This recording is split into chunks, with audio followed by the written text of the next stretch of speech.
শ্রী শ্রী অদ্বৈত আচার্যের কথা। মহাবিষ্ণু জগৎ কর্তা মায়া য সুযত্তদ তস্যাবতার এবায়াম দ্বৈতাচার্য ঈশ্বর শ্রী চৈতন্য চরণামৃত আদি। শ্রী শ্রী কৃষ্ণ চৈতন্য মহাপ্রভু প্রিয় পার্শ্বদ বড় আদি কবি শ্রী বৃন্দাবন দাস ঠাকুর শ্রী অদ্বৈতাচার্যের মহিমা এইভাবে বর্ণনা করেছেন। সেই নবদ্বীপে বসে বৈষ্ণব ব্যগ্রগণ্য অদ্বৈত আচার্য নাম সর্বলোকে ধন্য।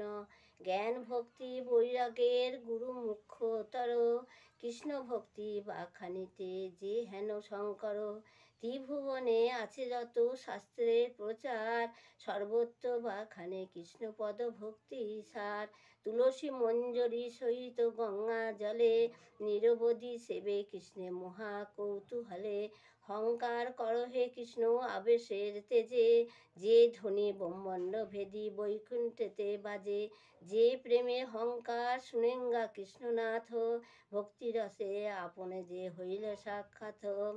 শ্রী অদ্বৈত আচার্য মহামহিমাযুক্ত অখিল ব্রহ্মাণ্ডের নাথ শ্রীকৃষ্ণকে ভক্তিযোগে প্রকট করেছেন। এর থেকে বড় মহিমা আর কি হতে পারে।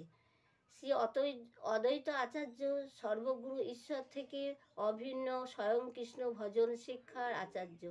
যে মহাবিষ্ণুর মায়ার দ্বারা এই জগৎকে প্রথমে সৃষ্টি করেন, সেই মহাবিষ্ণু অবতার এই অদ্বৈত আচার্য।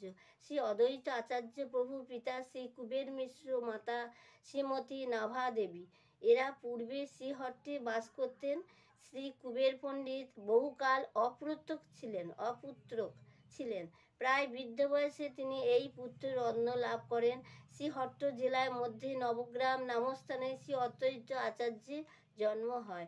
মাঘ শুক্ল সপ্তমী তার পবিত্র জন্মদিন। তথাপিও গীত মাঘ শুক্লা তিথি সপ্তমীতে অতি উথলয়ে মহা আনন্দ সিন্ধু। নাভাগর্ম ধর্ম করি অবতীর্ণ, হইল শুভক্ষণে অদ্বৈত ইন্দু। কুবের পণ্ডিত হইয়া হরষিত, নানান দান দ্বিজ দরিদ্র দিয়া। সুতকে মন্দিরে গিয়া ধীরে ধীরে, দেখি পুত্র মুখ জোড়াইয়া গিয়ে। নবগ্রামবাসী লোক ধাইয়ায় আসে, পরস্পর কহে না দেখি হেন।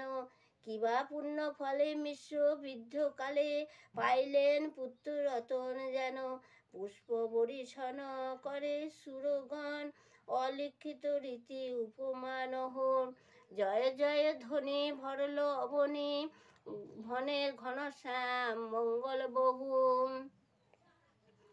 অতঃপর শ্রী কুবের পণ্ডিত গঙ্গা তীরে বাস করার উদ্দেশ্যে পুত্রকে নিয়ে শান্তিপুরে চলে আসেন এবং গঙ্গা তটে বসবাস করে থাকেন।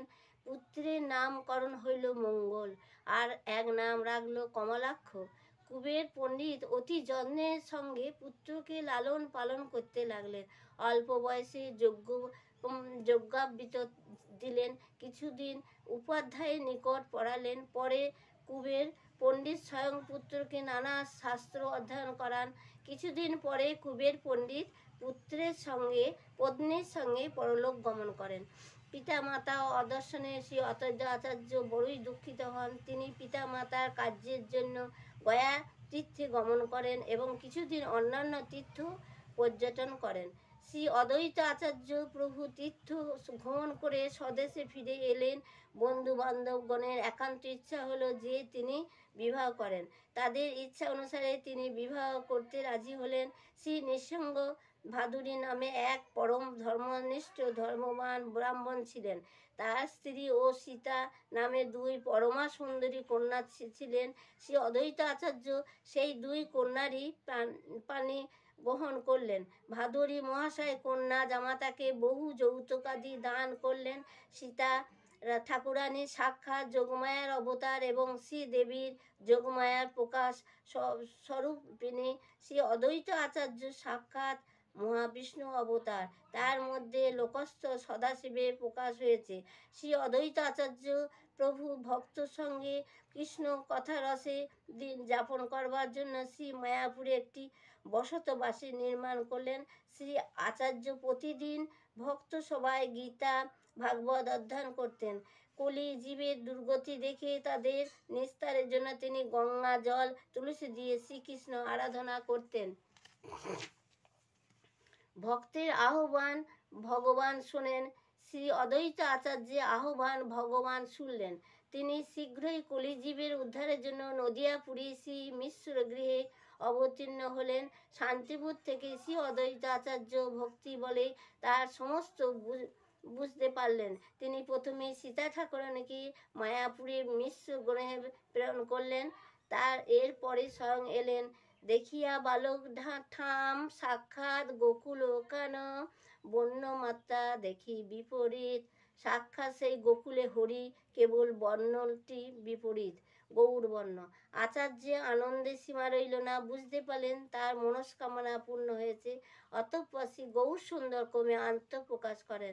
শ্রী অদ্বৈত আচার্যকে আহ্বান করলেন এবং তার মনোবাঞ্ছিত রূপ সকল দেখতে বললেন। এই প্রথম এক খণ্ড আমি পড়লাম, সবাই শুনবেন। ভালো লাগে তো লাইক শেয়ার করবেন। নমস্কার। অদ্বৈত আচার্যের কথা প্রথম পাঠ তৈরি হলো। শ্রীকৃষ্ণ চৈতন্য প্রভু নিত্যানন্দ শ্রী অদ্বৈত গদাধর গৌর ভক্ত বৃন্দ।